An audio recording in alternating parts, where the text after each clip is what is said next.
नमस्कार, आप राष्ट्र प्रथम आपके साथ मैं हूं तुषार शर्मा। बुलेटिन की शुरुआत करेंगे हेडलाइंस के साथ।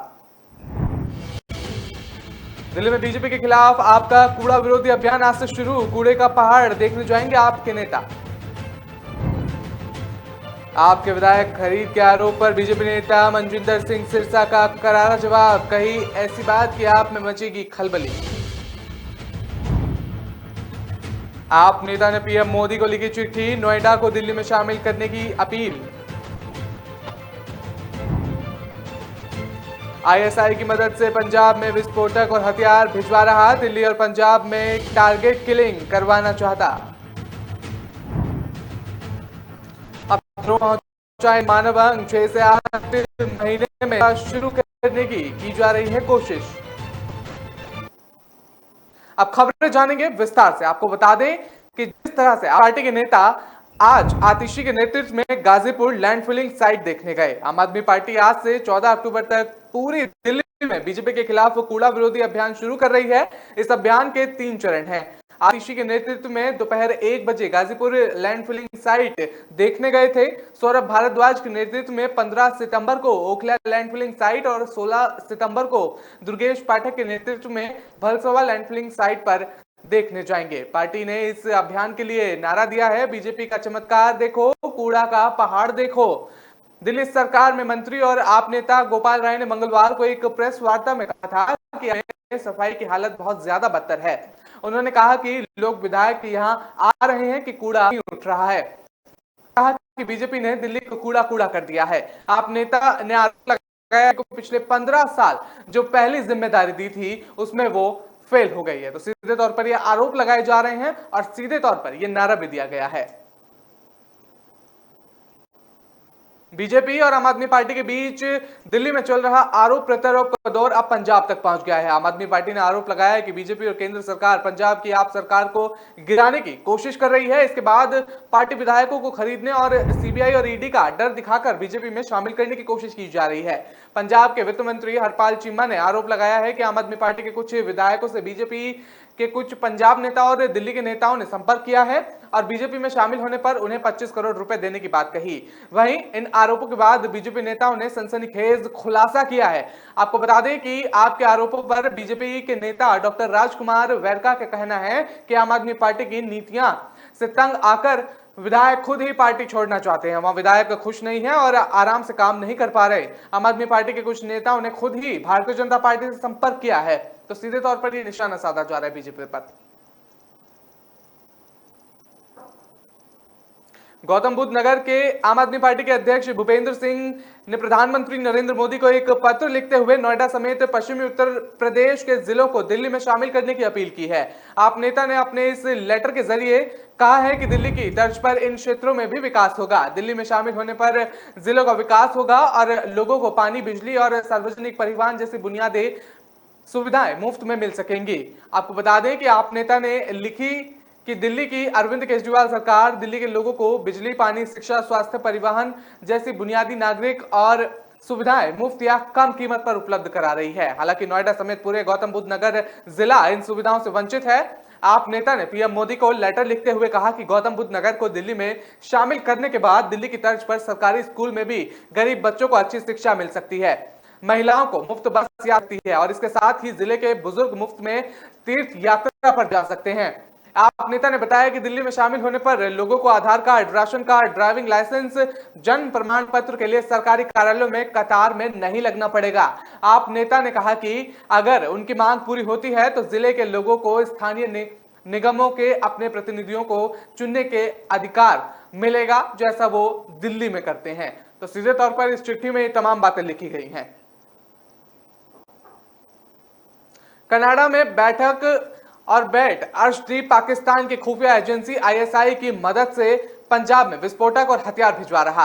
आपको बता दें कि अगस्त महीने में गिरफ्तार नीरज बाली ने गिरोह के शूटर की निशानदेही पर बरामद किया गया विस्फोट भी अर्शदीप ने भिजवाया था। दहशत फैसले के बाद के लिए दिल्ली और पंजाब में टारगेट किलिंग करवाना चाहता है और पुलिस जांच कर रही है अर्शदीप विस्फोट और हथियार कहां से भिजवा रहा है। स्पेशल सेल के एक वरिष्ठ पुलिस अधिकारी ने बताया कि पंजाब में वारदात करवाकर अर्शदीप ने अपने शूटर दीपक शर्मा और संदीप को दिल्ली भेज दिया था। उसका कहना है कि नीरज गिरोह ने इस शूटर को दिल्ली में पनाह दिलाई थी। जांच करते करते पंजाब पुलिस दिल्ली पहुंच गई और पंजाब पुलिस ने बाहरी दिल्ली से दीपक शर्मा, संदीप और विपिन को 12 अगस्त को गिरफ्तार किया था। इनकी निशानदेही पर पंजाब पुलिस ने पंजाब से काफी मात्रा में विस्फोट बरामद भी किया था। तो इसकी जांच जारी है।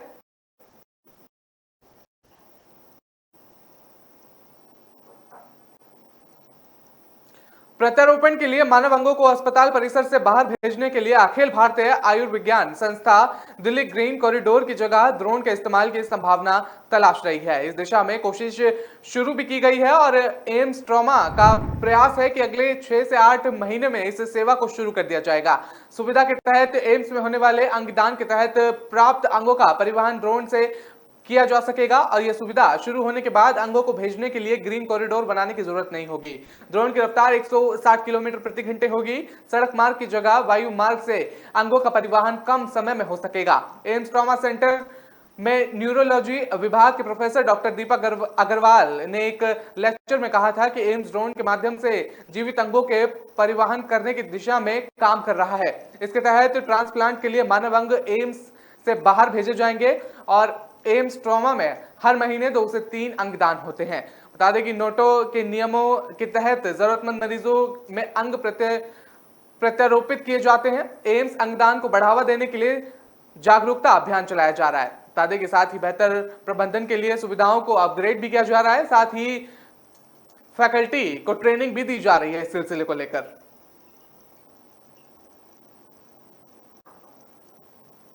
प्रधानमंत्री रोजगार सृजन कार्यक्रम के तहत लाखों का ऋण दिलाने का झांसा देकर ठगी करने का मामला सामने आया है। रोहिणी साइबर सेल ने दोनों आरोपियों को तकनीकी जांच की मदद से दिल्ली के कादीपुर और जहांगीरपुर से गिरफ्तार किया है। पुलिस ने इनसे 21 mobile phone, 2 computer, 2 laptop, wifi, router और डोंगल बरामद किए हैं। आरोपियों की पहचान कादीपुर निवासी अजय सिंह और जहांगीरपुरी निवासी सचिन के रूप में हुई है। कांति सोनी नाम की महिला ने पहचान पत्र, बैंक विवरण लेने, धोखाधड़ी करने के संबंध में एनसीआरपी पोर्टल पर शिकायत की थी और उसने बताया था कि उनके एक महिला का फोन आया। उसने बताया कि वो प्रधानमंत्री रोजगार सृजन कार्यक्रम के तहत काम करते हैं और उन्हें 10 लाख रुपए का ऋण दिला सकते हैं। आरोपियों ने ऋण प्रक्रिया के लिए पहचान पत्र और बिल लिया।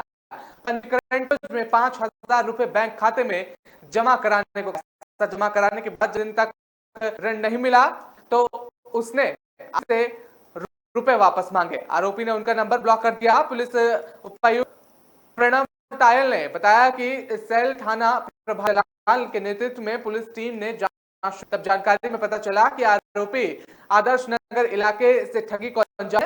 तकनीकी जांच के बाद कादीपुर से अजय सिंह को कर लिया गया।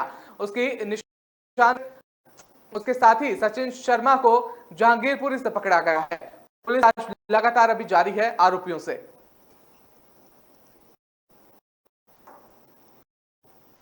दिल्ली के गुरुग्राम बॉर्डर स्थित लीला एम्बियंस होटल में पुलिस ने एक मिली खबर सुनकर सभी को बाहर निकालकर एक की जांच की। लीला एम्बियंस होटल तक की जांच में कुछ भी संदिग्ध नहीं मिला। किसी ने मंगलवार को झूठी सूचना दी थी जिसके कारण होटल में हड़कंप मच गया और पुलिस ने भी सभी लोगों को होटल से बाहर निकालकर जांच शुरू कर दी थी। बता दें कि पुलिस ने होटल प्रबंधक की शिकायत पर डीएलएफ फेज 3 में मामला दर्ज कर जांच शुरू कर दी गई थी। वहीं जांच में सामने आया था कि युवक की बीमारी का शिकार, उसने चॉकलेट नहीं मिलने पर होटल के लैंडलाइन पर बम होने की झूठी सूचना दी थी। बम होने की सूचना होटल के मैनेजर ने पुलिस को शिकायत करते ही वरुण ने बताया कि लैंडलाइन नंबर सुबह 11:06 पर सूचना मिली थी और सूचना मिलते ही बड़ी संख्या में पुलिस निरोधक दस्ता के कर्मचारी होटल पहुंच गए और पुलिस ने सबसे पहले होटल के स्टाफ, गेस्ट और सभी सुरक्षा कर्मियों को बाहर निकाला और करीब 1 घंटे तक होटल के कैमरे, किचन और कमरों की लगातार जांच करती रही। फिलहाल जांच में कुछ नहीं मिला।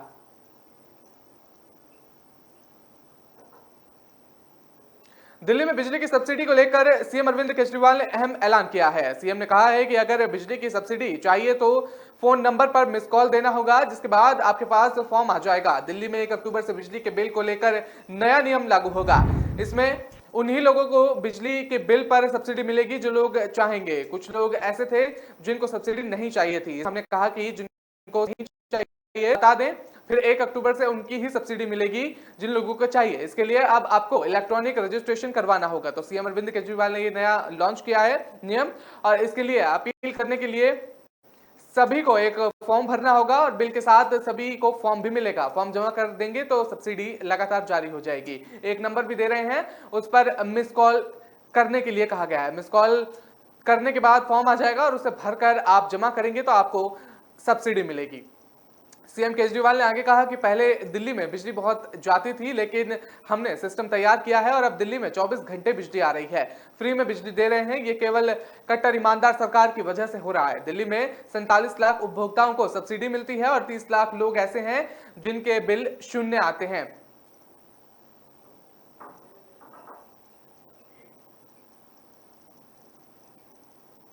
फिलहाल वक्त हो चला एक छोटे से ब्रेक का। खबरों का सिलसिला लगातार जारी रहेगा।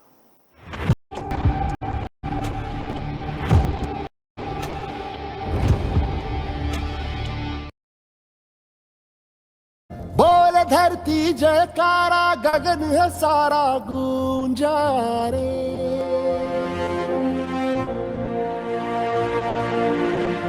जग में लहराया न्यारा ध्वज है हमारा ऊंचा रे।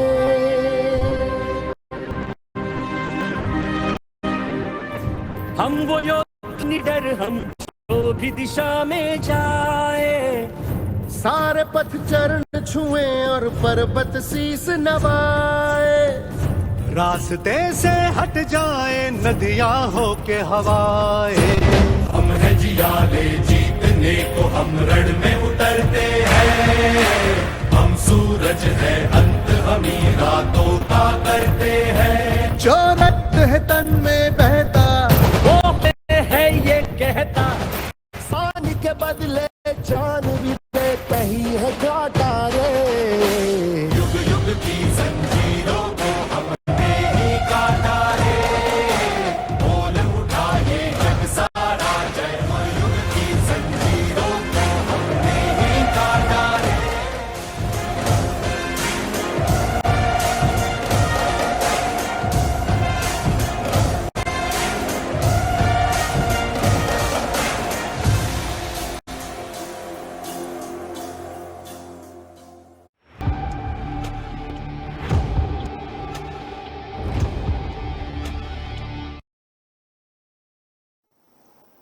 ब्रेक के बाद आपका स्वागत है। रुक करते हैं अगली खबर का। आपको बता दें कि महाटग सुकेश चंद्रशेखर के जेल से 200 करोड़ रुपए वसूली मामले में अभिनेत्री जैकलिन फर्नांडिस से दिल्ली पुलिस की आर्थिक अपराध यानी कि ईओडब्ल्यू पूछताछ करेगी। दिल्ली पुलिस के 5 से 6 अफसर अभिनेत्री कई सवाल पूछने की तैयारी कर चुके हैं। दिल्ली के मंडोली जेल में बंद सुकेश की करीबी जैकलिन को पहले सोमवार को पूछताछ के लिए बुलाया गया था। हालांकि अभिनेत्री ने कुछ जरूरी कामों का हवाला देकर पेशी की दूसरी तारीख मांगी थी।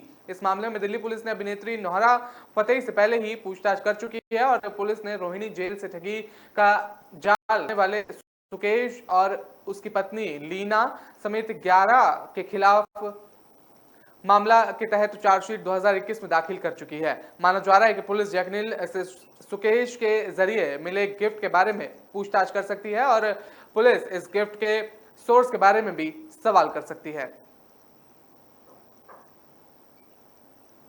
इस साल से डीयू में एडमिशन के नियमों में बड़े बदलाव आए हैं। अब क्लास 12वीं के अंकों के आधार पर डीयू कट ऑफ रिलीज करके एडमिशन नहीं लेंगे।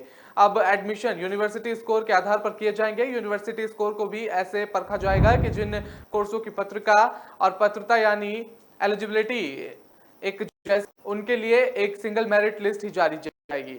और उदाहरण के लिए 69 अंडर ग्रेजुएट कोर्सेज के लिए सीयूईटी स्कोर कैलकुलेटर करने के लिए खास तरह की पात्रता परखी जाएगी और रिपोर्ट के मुताबिक कैसी लैंग्वेज पे लेना जरूरी होगा।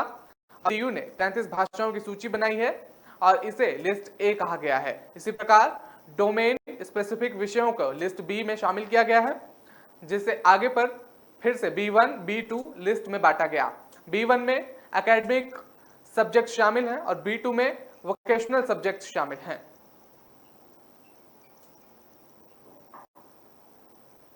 दिल्ली मेट्रो के येलो लाइन पर आज सुबह करीब 4 घंटे तक यातायात बाधित रहा। आपको बता दें, मेट्रो ने इस मामले की जानकारी और जांच कराई है। इसमें पता चला है कि हुडा सिटी सेंटर की ओर से आ रही एक मेट्रो ट्रेन घिटौरनी स्टेशन के नजदीक क्रॉसओवर रास्ता भटककर दूसरे ट्रैक पर चली गई थी। इससे कोई बड़ा हादसा हो सकता था, लेकिन गनीमत यह रही कि यात्रा में कोई भी बाधा नहीं आई। ये घटना सुबह उस समय हुई जब मेट्रो यात्रियों के लिए नहीं चल रही थी। अगर ये घटना उस वक्त होती तो आप और डाउन लाइन की ट्रेन आपस में टकरा सकती थी। इससे बड़ा हादसा हो सकता था। दिल्ली मेट्रो रेल कॉर्पोरेशन इस मामले की जांच करवा रहा है। मेट्रो ट्रेन के रास्ते भटकने की घटना डीएमआरसी के सिस्टम में एक बड़ी चूक बताया जा रहा है। इसकी जांच शुरू हो गई है और चल भी रही है। बता दें कि शुरुआती जांच में येलो लाइन पर मेट्रो परिचालन की जिम्मेदारी संभाल रहे निजी कंपनी के ऑपरेटरों की लापरवाही सामने आ रही है। आरोपी चालक को हटा दिया गया है। दिल्ली एनसीआर में मौसम का मिजाज बदलने लगा है। भारतीय मौसम विज्ञान विभाग ने दिल्ली में 18 सितंबर तक बारिश की संभावना जताई है। ऐसे में आने वाले दिनों में मौसम सुहाना बना रहेगा, वहीं तापमान भी गिरेगा। और मौसम विभाग के अनुसार 18 सितंबर तक दिल्ली में अधिकतम तापमान 30 और न्यूनतम तापमान 23 डिग्री सेल्सियस तक पहुंच जाएगा। इसकी वजह से उमस भरी गर्मी से राहत मिलेगी। मौसम विभाग ने बुधवार को भी आसमान में बादल छाए रहने के साथ ही हल्की बारिश की भविष्यवाणी की थी। साथ ही बुधवार को दिल्ली में 30 से 40 किलोमीटर प्रति घंटे की रफ्तार से हवा चलने की संभावना भी जताई है। दूसरी तरफ नोएडा और गुरुग्राम में भी मौसम ऐसा ही रहेगा। वहीं दिल्ली में तेज धूप निकल रही। सुबह 8:30 बजे तक दिल्ली में आधिकारिक मानव केंद्र सफदरजंग पर 9.4 मिलीमीटर बारिश रिकॉर्ड दर्ज की गई। बता दें कि सबसे ज्यादा बारिश 30.6 मिलीमीटर आयन नगर में दर्ज की गई। इसके अलावा 9.5 मिलीमीटर पूसा और 8.8 मिलीमीटर रिच और लोधी रोड और पालम में 6 मिलीमीटर बारिश दर्ज की गई। दिल्ली में पुलिस ने बंदरों को कथित तौर पर पकड़कर उसे बेचने के आरोप में 3 लोगों को गिरफ्तार किया है। आरोपी ने सोशल मीडिया पर बंदर को लेकर तरह तरह के विज्ञापन दिए थे और उसे 4,000 रुपए में बेचने की कोशिश कर रहा था। शिकायतकर्ता अधिवक्ता निहारिका कश्यप ने बंदर की बिक्री की सूचना प्राप्त की और अपनी टीम से संपर्क किया। निहारिका ने कहा कि मैं एक एनिमल राइट एक्टिविस्ट भी हूं और कर्म अस्थि फाउंडेशन के साथ भी काम करती हूं। जब हमने बंदर के बारे में वायरल मैसेज को देखा तो उसे बेचने का फैसला किया और साथ ही हमने ग्राहक बनाकर आरोपी से संपर्क किया और बंदर को खरीदने के लिए एक सौदा किया। और उनकी टीम बंदर को बचाने गीता कॉलोनी गई। उसी समय आरोपी बंदर के साथ वैगनार कार में आया तो शिकायतकर्ता ने पुलिस को फोन कर मामले की जानकारी दी। शिकायत है कि हम बंदर को बेचने में कामयाब रहे। साथ ही पुलिस ने आरोपी राजू सैनी और उसका बेटा शुभम और उसका दोस्त सौरभ को वन जीव संरक्षण अधिनियम और पशु क्रूरता निवारण अधिनियम के तहत गिरफ्तार किया है। स्वास्थ्य और परिवार कल्याण पर संसदीय स्थायी समिति ने सिफारिश की है और एम्स के मास्टर प्लान को हरी झंडी दी है, जिसका उद्देश्य अस्पताल के मरीज और मस्जिद मोड़ परिसर में सभी बाहरी रोग सेवाएं और सभी इंदौर सेवाओं और शिक्षवादियों को मुख्य परिसर में और भी आवासीय इकाइयों को ट्रॉमा सेंटर विस्तार परिसर में एकत्रित करना होगा। समिति ने कहा कि ये मास्टर प्लान न केवल सेवाओं को एकत्रित करेगा बल्कि अस्पताल की उपचार क्षमताओं में भी व्यापक रूप से वृद्धि करेगा। बता दें कि समिति ने पेश की गई अपनी रिपोर्ट में कहा कि मंत्रालय को एम्स नई दिल्ली को मास्टर प्लान को हरी झंडी देनी चाहिए ताकि मार्च 2024 तक एम्स को विश्व स्तरीय चिकित्सा विश्वविद्यालय के रूप में विकसित करने का पोषित लक्ष्य बिना रुकावट के प्राप्त किया जा सके। समिति ने यह भी सिफारिश की है कि आवासीय कॉलोनी परियोजना को जल्द ही मंजूरी मिल जाए ताकि काम जल्द शुरू हो सके। एम्स के नए मास्टर प्लान के तहत अस्पताल में 3,000 से अधिक बेड जोड़ने की जाने की योजना है और जिससे अस्पताल में बेडों की 5,000 से अधिक हो जाएगी। इनमें से 300 बेड आपातकालीन विभाग में जोड़े जाएंगे। इसके अलावा इस प्लान के तहत अस्पताल को 50 नए ऑपरेटर और अत्याधुनिक अनुसंधान प्रयोगशाला, पशु सुविधाएं क्लिनिक और 4,000 होटल और 14,000 वाहनों के लिए पार्किंग की जगह भी मिलेगी। भारत में हर साल 14 सितंबर को राष्ट्रीय हिंदी दिवस मनाया जाता है। हिंदी भारत के अधिकतर नागरिकों की मातृभाषा है। हिंदी भारत की पहचान है जो दुनिया भर में सबसे बसे हिंदी भाषा एकजुट है। बता दें कि हालांकि पिछले कुछ वर्षों से अंग्रेजी भाषा का चलन और लोकप्रियता बढ़ गई है। भारत में लोग हिंदी से ज्यादा अंग्रेजी बोलना पसंद करते हैं। हिंदी के प्रचार प्रसार और लोगों को हिंदी भाषा के प्रेरित जागरूक करने के लिए हिंदी दिवस मनाए जाने की शुरुआत की गई। और हिंदी भारत की राजभाषा है, लेकिन केवल भारत में ही नहीं, दुनिया के कई अन्य देशों में भी हिंदी गर्व से बोली जाती है।